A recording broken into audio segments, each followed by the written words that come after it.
Russia. Almost twice the size of America and nearly half of the population. Plus a president surrounded by people talking patriotism to push their project. But what about AI? Honestly, I'm curious myself to dig into what's going on with AI in Russia. Because I'm genuinely into tech, I run a channel about it for a Russian-speaking audience, and I live here. Russia's biggest bank is Sberbank, Sber for short. A bank owned by the state, used by nearly 75% of the country, and they're building one of the best AI in Russia, GigaChat.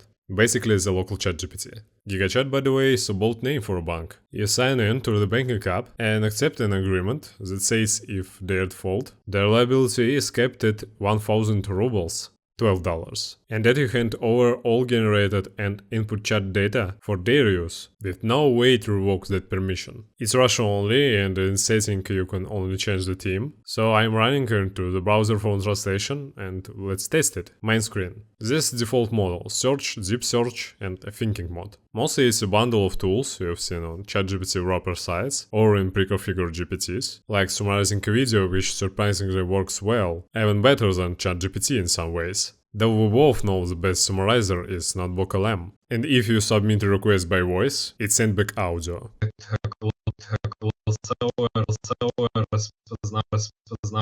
You can also generate an image, but better not. By the way, in Russia, the top videos for GigaChat are paid for by Sberbank, and in those videos the model really is GigaChat. Context window of 131K, that's how much the model can remember in a single chat. And if you think models in China are censored, you just haven't seen GigaChat. Okay, Russia doesn't have only one company this big, and AI that can complete here is built only by big companies. There's also Yandex. It's like Google, except Google has 3 billion people using at least one of its product, while Yandex is around 100 million, because they don't build for the whole world. Navigator is genuinely better than Google in Russia, as are some of their other services, because they're tailored to Russia. They've got food delivery, taxis, a browser, an education platform, basically the local Google, used by about 70% of the population. Their model is YandexGPT, currently YandexGPT 5.1 Pro, whose settings are even cooler. There's literally one settings, quiet mode, so when you speak, it replies with text only, and you can change the theme. Okay, so Whopping 2.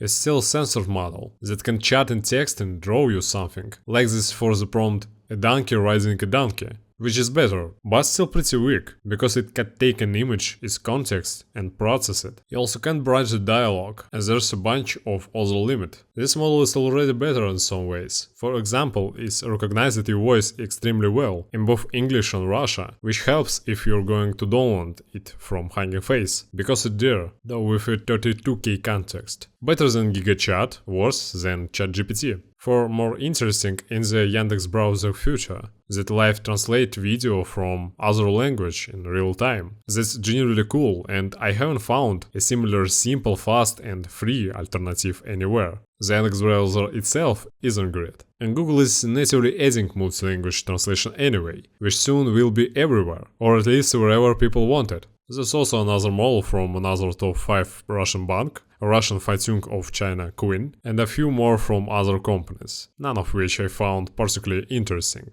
Russia isn't putting in the same money or will to push AI, so it all feels a bit bleak. But Russia doesn't have only LLMs, there's image and video generation too. The best is Kandinsky 4.0, also owned by Sberbank, where you can register with a disposable email and generation images and video you might need, though there are foreign alternatives that produce better results. There are agents, but let's not get into that.